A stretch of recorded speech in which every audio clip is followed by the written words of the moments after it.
The recording is now in progress. Yeah, we're recording. Okay. It's going to take me a moment to remember how to do this. Okay. So, oh, I need a pen feature here. Guys, this is not a good start. You're supposed to be cooperative. Yeah, I know. She didn't know that I was recording it.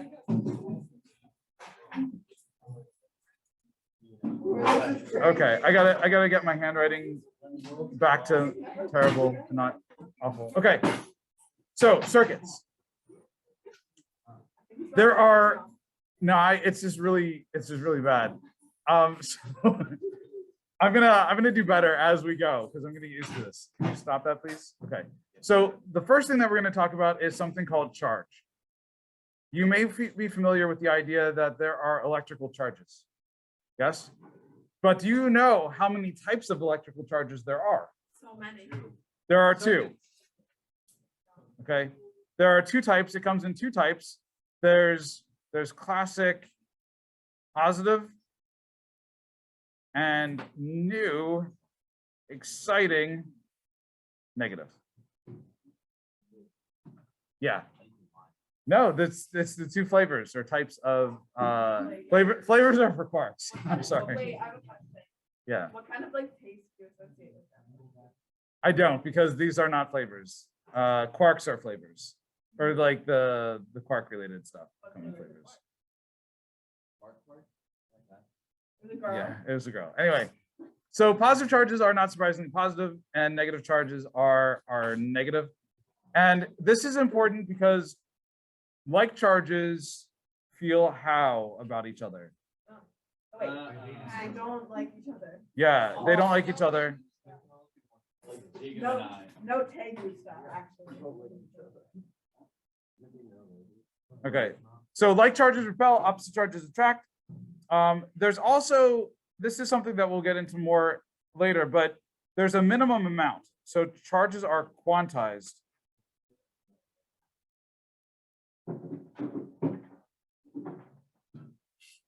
And what I mean by this is, like, if you go to the store and you want like I don't know, I'm trying to think, like what are some of the candies or chocolates that they have at Wawa and that, like, the kid bait bins? You know, the kid bait bins, the ones that are like kid height, so that the kids just like reach in and grab it. Lindor truffles. Okay, Lindor truffles, great. Okay, so the smallest number of Lindor truffles that you can buy is 1. You can't go to the Wawa counter and be like, oh, my kid ate this, like a third of this Lindor truffle. Can you just charge me for a third of the truffle? Because I've got the other 2/3 here. They're going to be like, no, you got to buy the whole truffle, right? So there is a smallest quantity of Lindor truffle that you can buy. And the same thing is true with charge. There's a smallest amount of charge you can have in the wild. Okay, and the smallest amount of charge that you can have in the wild is the charge of an electron, which is 1.602 times 10 to the negative 19th C, where C stands for Coulomb. Okay, that happens to also be the charge of a proton. Okay, so the electron charge E, they write it as E, that's actually the charge of a proton, because that's not confusing. Okay, so E represents the charge of a proton, negative E represents the charge of an electron. Okay, also, I just lied to you. This is not the smallest amount of charge. Okay, I know. I know. I'm just, you can buy a third or 2/3 of a truffle, because quarks exist, and quarks have charge that is 1/3 or 2/3 of the electron charge. No, it's never 3/3, it's 1/3 or 2/3, because what you get, like if you want to make a proton, you get 2 positive 2/3 and 1 negative 1/3, and you add those up and you get 1. And quarks are really hard to find by themselves. So we normally are just like, oh, whatever, like, yeah, you could subdivide it more, but like, it's really 1.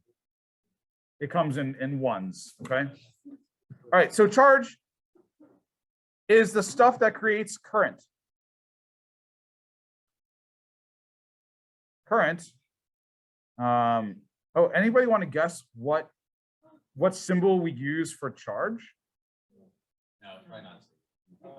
It's not a C. We're using a C for the units. Greek or like I. For charge? Look that up. We use it. No, it's phonetically, it kind of makes sense phonetically. Close, except no. Eight. Not X. Good try. Q. It's You're wrong. How does that make sense? it's pretty close to the ch sound. Like it's closer to the ch than like ba, right? Yeah, or like la. La isn't anywhere close to ch, but like qua is kind of close. No. Okay. He doesn't say walk because there isn't a U out. Why'd you choke on it? All right. So sometimes we use an uppercase Q, sometimes we use a lowercase q. It's kind of like whatever mood you're in. Do you want to capitalize or not? Okay. So current, as Dylan already said, is obviously I. And again, we sometimes use an uppercase I, sometimes we use a lowercase I. Okay. So there is a little bit of a convention, which is if you have a constant charge or constant current, a lot of times you're going to use uppercase. And if you have a variable one, a lot of times you're going to use lowercase. Okay. But it's not like a hard and fast rule. If you're like, I'm really feeling lowercases today, you can use lowercases. Okay. So current is the flow of charge. And there's an equation for it, which is the rate at which charge passes through some area. So if you're like watching a wire, as often probably happens, you're watching the wire. So here's your eye. That's an eye. Yeah, no, not the wire, a TV show. You're watching a wire. What's the wire? What is It's a television show. Yeah, it's from ancient times though. It's like an ancient television show. Not that old. Anyway, so you're watching these positive charges go by, and if you count how many charges go by and in a certain amount of time, taking the charge per time, that's your current. Okay. Does anybody know what units current has? Amperes. Amperes or amps. So the units, it's actually coulombs per second, right? But that's the same thing as an ampere. Or amps, which we usually simplify to just be an A. Coulombs. Yeah, it's cool. It's cool to study coulombs. Exactly. Okay. They all say. All right. Now there's something called conventional current. Conventional current. I gotta take us back in time a little bit, even past 1975, like further back than that. This guy, Benjamin Franklin. Have you heard of him? Yeah, you might have heard his street name was Benny Frank. Oh, wasn't his street name for Richard? No, that was his pseudonym. His yeah, that was his almanac. But Benjamin Franklin studied electricity, and you heard about like he used to play with like conductors and lightning storms. Okay, which isn't super smart. Yeah, I guess so, if you're into electrocution. But anyway, he studied electricity some, and he knew that there were two types of charge. And he knew that if you put the charges together, you get how much charge? Zero, because they cancel each other out. Okay, like if you get some positive charge and some negative charge, and you put these two charge things together, you essentially get no charge. So he's like, they're kind of opposites. That's how the positive and negative came into play. And he knew that current flowed, but he didn't know if it was the positive charge flowing or the negative charge flowing, or maybe both flowing in the opposite directions. So he was just like, whatever, it doesn't matter. Conventional current, we just need a convention. So conventional current is the flow of positive charges. Okay. And then like 100 and some years later, we found out like, oh, there's electrons. And it turns out that it's the electrons that are moving. But we had already decided that the electrons were going to be the negatively charged ones. So this was a little bit of a disconnect. So Benjamin Franklin was like, oh, I don't know anything about what's moving. I'm just going to call it the positive charges. And then later scientists were like, oh, we're going to call the one part of the atom the positive charges, and the other part we'll call the negative charges. And they essentially got those two things mixed up, right? So they didn't match. The electrons are the ones that usually are the ones flowing through conductors, but those ones are the ones that we assign negative charges. So our solution to this was to just pretend like it didn't happen. So when we talk about the flow of charge, we still use conventional current because that's what all the physics was developed around. It doesn't matter. The reason it doesn't matter is because if I have positive charges moving this way, that is equivalent to negative charges moving this way. So we just kind of acknowledge like, okay, well, the positive charges are moving this way. That's the same thing as negative charges moving this way, except when it's not the same.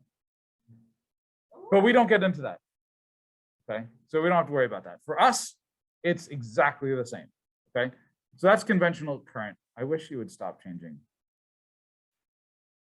There we go. Okay. All right, so that's current. Any questions about current? All right, I was going to say one other term. There's two other terms today. One is voltage. Have you heard of volts before? Volta. Voltage. Oh, Alessandro Volta. You know what Alessandro Volta did?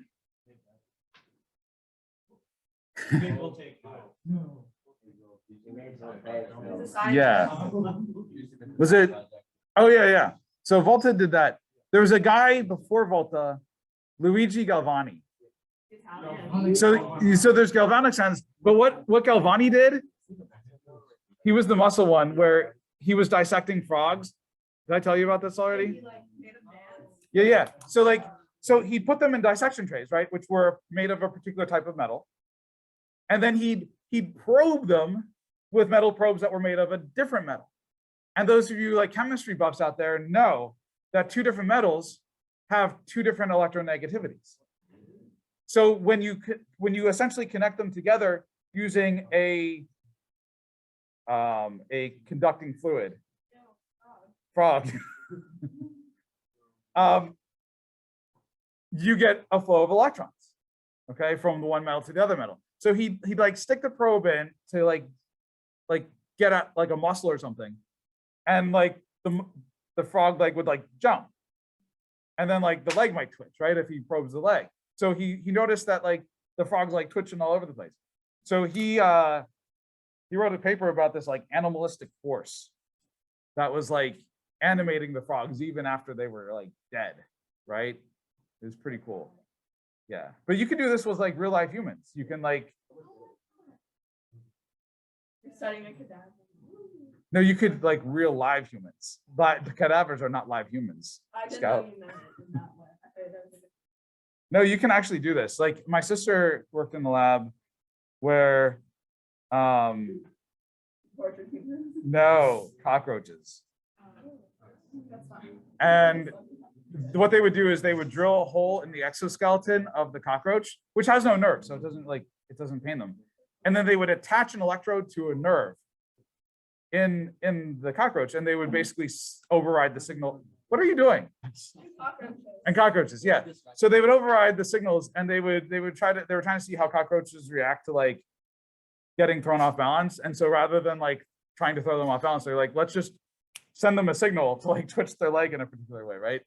And then they would play with that. So you could theoretically do that with people too, and they do that with people, but only with consent, written consent. So, like, in what situations are they like, let's probe you? Well, they don't necessarily have to probe you. They can also just use electrical signals to like mess with your Like a brain. dog shock collar?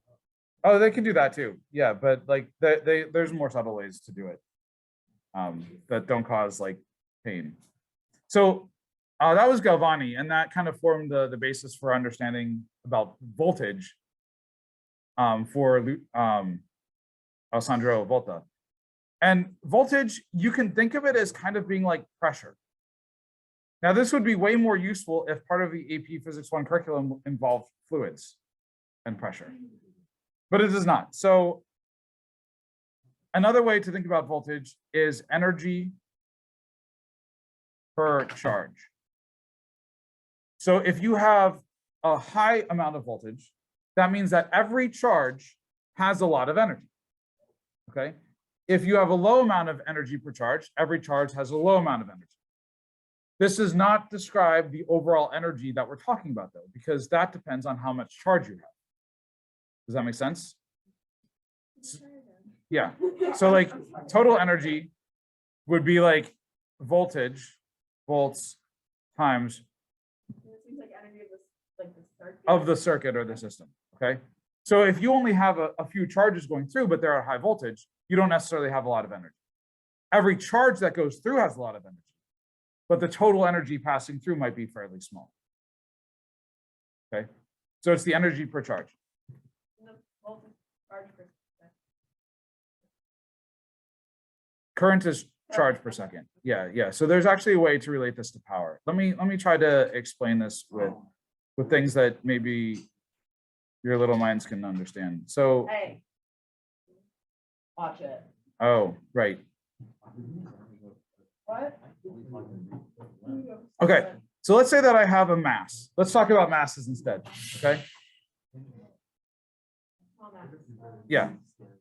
So we've got let's say it's a 1 kilogram mass, okay? And instead over here we have like a denser material, and this is like 5 kilograms, okay? Now these are at a certain height in the air. This charge, let's say that this height is 2 meters, okay? So I can find the gravitational potential energy of each of these, right? So this one has a gravitational potential energy of mgh. So using little g as 10, this isn't so bad. This is 20 joules, right? This one is 100 joules, correct? 5 times 2 times 10? Yeah, okay. So this is telling me the absolute amount of energy that these these masses have. Okay. Now, if I think about sort of more broadly, more generally, this height describes a certain amount of energy per charge, or sorry, per mass. Okay, I'm using mass and charge interchangeably because they're basically the same. They're completely different spheres, but they're like, they work in the same way, okay? Kind of. So what I could do is I could describe this height right here as having a potential difference, a voltage, if you will, of 20 joules per kilogram. Okay. If I go up to 4 meters, then this would be 40 joules per kilogram. Oh, Okay. So if I ignore what I'm actually putting there, and I'm saying, well, if I put a ball at, or if I put something at, oh, here's an actual ball. If I put a ball here, right, this is going to have 20 joules for every kilogram of mass it has. Okay. If I double the height and put it like up here, then this has 40 joules for every kilogram of mass that I put here. Okay. The same thing happens with charges. Okay. So I can say, you know, here's like my ground state, right? And then I've got different layers here. And this is like 20 joules per coulomb. And this is like 40 joules per coulomb, okay? And maybe like all the way up here, oh, let's do yellow. This would be like 60 joules per coulomb, okay? So it's just describing a position and the energy that that position sort of describes, rather than what's going on with a particular charge, okay? If I want to find out how much energy a charge has, well, then I need to know how much charge there is. So if I'm like, oh, well, I'm going to put a 3 coulomb charge right here. Okay, well, that's 60 joules of energy. Does that kind of make sense? The voltage is location dependent. It's dependent on stuff independent of what charge is sort of in that location. Okay. So yeah, it's like if you're climbing a mountain, everybody's potential energy per mass is going to be the same when they go from the bottom to the top of the mountain. But their actual potential energy change will be different because they have different masses. Okay. So when we talk about voltages, what we're talking about is this sort of landscape effect. Like, okay, the charges are starting maybe here,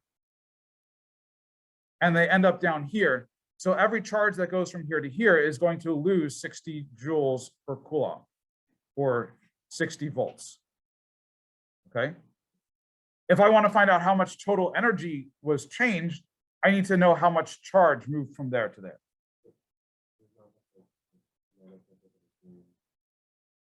They like if it was just like a freely moving charge, then it would gain kinetic energy. Well, kinetic energy is in joules, so I'd have to know how much I'd have to know how many coulombs of charge I moved to know how much the kinetic energy changed. Yeah, there would be. Yeah, I'm not going to get into that too much. I'm going to focus on, so like this, first of all, the units for this are volts, which are described by the symbol V, and the variable is also V. So variable equals V, units equal V, not confusing. Okay, it's not confusing. All right, I'm going to put this into practice for you a little bit. So resistance and Ohm's law. Okay. So materials don't always like charge moving through them. They have a resistance to the flow of charge. And for ohmic materials, R is equal to V over I. Okay. And this is kind of where I'm saying this is kind of like a pressure. This is, you could think of it like an energy kind of a thing for voltage.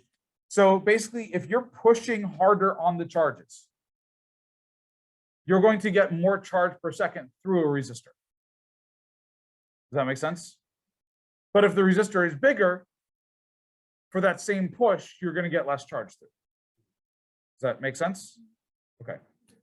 That's Ohm's law. Now, there was a little caveat here, which is I said for ohmic materials, this is true. What materials are ohmic? The ones that follow this relationship. Okay. So it's not a super helpful definition. Most ordinary materials follow Ohm's law. Some unordinary materials. What? Now there's things that behave strangely, like semiconductors, for example, which just are like, oh, you're pushing with a little bit of voltage, I'm not letting any charge through. Oh, you're pushing a little harder, no charge. Oh, you push that hard, yeah, all of it. Let's just all of it. Let's have all of it through. Okay, so there's some weird materials that don't follow Ohm's law that are super important for our society, because semiconductors are like super important. But most ordinary materials that you'd be playing with, like a wire or a dog or something like that, like those things. A cat? A frog? If you were a material, you would not be ohmic. Yeah, I've tested my resistance before. Pretty ohmic. No, I'm just saying. I'm like, All right. you were to Well, take a BuzzFeed quiz and say you're not ohmic. the units for resistance. Does anybody know the units for resistance? Ohms, which is the symbol. This is the only time that I'm going to try to draw it well. Oh, it's already starting badly. Yeah. This is kind of what it's supposed to look like. In the future, mine will look like this. Okay. These are equivalent images. I just want to make sure that everybody understands that those are equivalent images. All right. So far, we have not actually talked about any circuits. I am going to get to that very shortly, but I want to talk just a tiny bit more about resistance. So this is how you calculate. You use this usually to calculate how much current you're going to get to flow. So you set up some resistor with a battery, okay? And maybe you have like a 1.5 volt battery. Okay, so our voltage is like 1.5 volts. And you hook it up to like a little light bulb, which has maybe a resistance of 3 ohms. And you're like, oh, I bet I could use Ohm's law to find the current. What's the current? Yeah, I think you could. And you would be like, oh, that's just V over R, which is what, 1.5 divided by 3. And that's 0.5 amps. Okay, so oftentimes you're using Ohm's law to find something like current or voltage if you know the resistance. But how could you find the resistance of something just by like looking at it? Okay, I look at this and I want to know the resistance. I'm sure you do too. Okay, well, one option is you have a tool called an ohm meter, and you can measure the resistance there. But let's say you don't. But you do know what material this is. I don't. But like, let's say that you did. You know what material this is, and you measure the length of it. And you can measure the diameter of it, and you want to know how much resistance does it have. So we get into something called resistivity. Resistivity.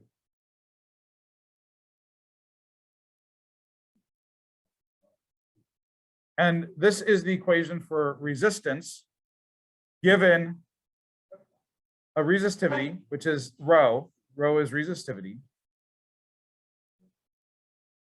This is the length, and this is the area. And I'm going to show you why I think this makes sense. Okay, so let's say that you have a wire, and you have a similar wire that's like twice as long. Which, oh, sorry, same area. That's pretty close though now. All right, so twice the length, but same area. Which one's going to be harder to get through? The longer one's going to be harder to get through. Like if you've got to walk up a hill that's got a certain angle, if the hill is twice as long, that's going to be like twice as hard to get over, right? On the other hand, if we have two things that are the same length, but one of them has like a much bigger area. And for this one, sorry, same length. So this is area, and this is like, I don't know, 3 times that area. For this one, I want you to kind of think about getting through a hallway. So the bell rings. It's a lunch period. Oh, it's after 10. So, and you want to get to the lunchroom, right? And the hallways are not that wide. Imagine that they were wider. Would it be easier or harder or about the same to get from one place to another place if the hallways were a lot wider? It'd be easier. You see this in practice on roads. When they expect a lot of cars to be trying to get from one place to another place, they build wider roads. Same thing. That's what I mean. Yeah, just make the road shorter. You're right. The earth is curved. They should just make tunnels, right? That's the shortest distance. Wait, they're Yeah. not curved. Now, we've addressed the length, we've addressed the area. What does this resistivity bit mean? What it means is it's kind of like clutter. So this is something with like moderate resistivity, and this is something with like higher resistivity. There's just all this clutter in here. So if you think about a hallway, imagine like you go down the hallway now, it's pretty uncluttered. What if somebody just went and started shoving like desks into the hallway, right? And now the bell rings and you're going, and maybe they lower one of the gates. There's those gates. Oh, just to demonstrate it. Yeah, like lower it like part way, right? So that you have to like slide underneath it. Yeah, it'll be your Tom Cruise moment, okay? So you're like running down the hallway, you're like jumping off desks, and then you slide under that gate, right? Like it's gonna take you more time to get to the cafeteria than if the hallway was just uncluttered, okay? Does that make sense? So that's what's going on with rho. The resistivity is basically like how cluttered it is. What causes the clutter? It's really not necessarily clutter. That's kind of how I want you to imagine it. It's how easy it is for the electrons to move around, which kind of relates to how many free electrons there are, and also how strongly bonded they are or attracted they are to the nuclei. So with metals, I don't know if you know this about metals. Metals have something called a conduction band. Actually, everything has a conduction band. Okay, metals just have one of their orbital states, energy states, falls in the conduction band. For most other materials, you have to raise it up. You have to raise the energy level of some of their electrons to get them into the conduction band. That's what happens with semiconductors. You have to get them up into that band. With things like insulators, the energy required to get them into the conduction band is so great that it normally results in like making the thing be on fire. Okay, or melting or something like that. Thanks again for the demonstration, Zeke, earlier. Yeah. Yeah. So, right. So resistivity is a property of the material itself. So copper has the resistivity that's on the order of like 10 to the negative 8th. A lot of conductors are like 10 to the negative 8th, 10 to the negative 7th. Tungsten is on the higher end of that, so like 10 to the negative 7th. And you may know that tungsten is used in incandescent light bulbs. So the idea with tungsten, have you ever seen a tungsten filament in an incandescent light bulb? They're really thin, right? So the goal there is, yeah, it's a conductor, but it's like not the best conductor. And let's make the area super, super small. So that means that the resistance of this is going to be high. And that means that's where we're going to have to use our energy to get through it. Okay. All right. I am going to conclude by actually showing you a circuit now. Circuit. I'm going to draw you a schematic diagram of a circuit.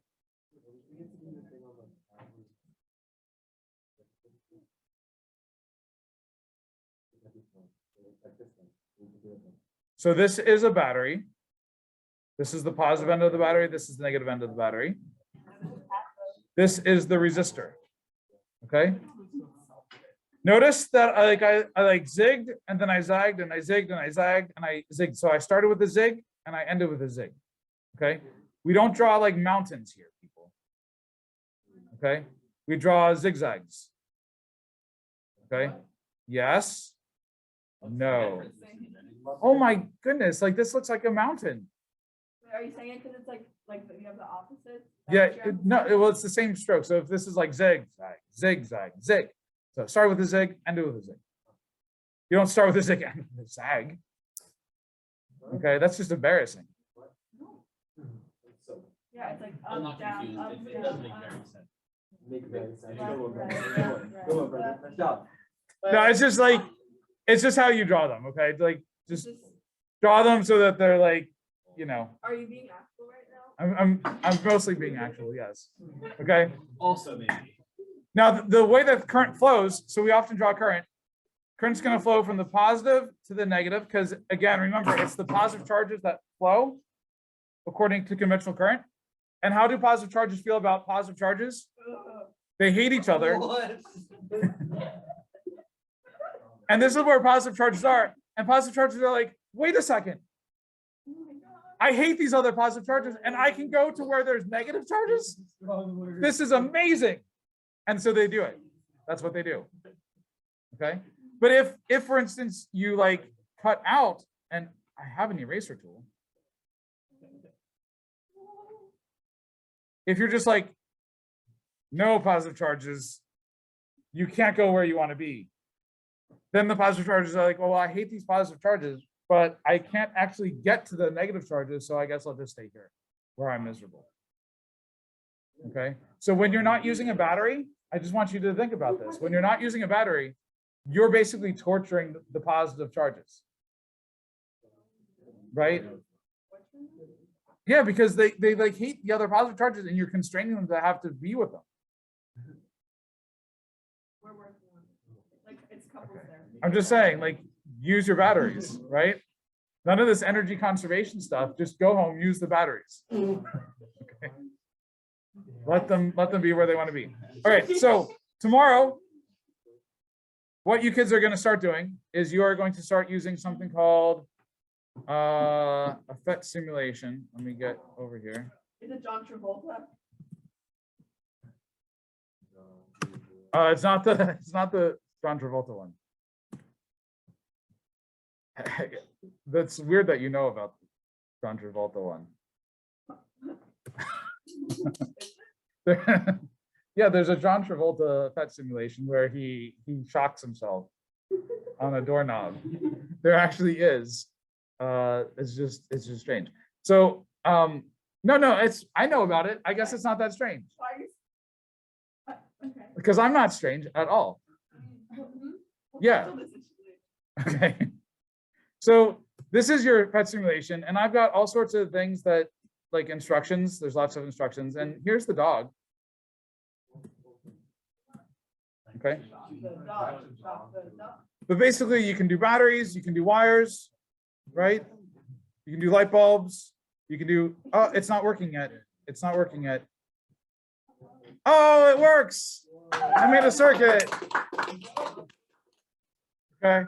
Yeah, that's what light looks like. And you can like double click on things to change things. Okay. And you can change like the resistance of things. So if I make it more resistive, less current flows. Okay. Uh-oh. Uh-oh. And this is why you don't get to use real circuits to start. Because this happens to my equipment. I don't like it. Okay.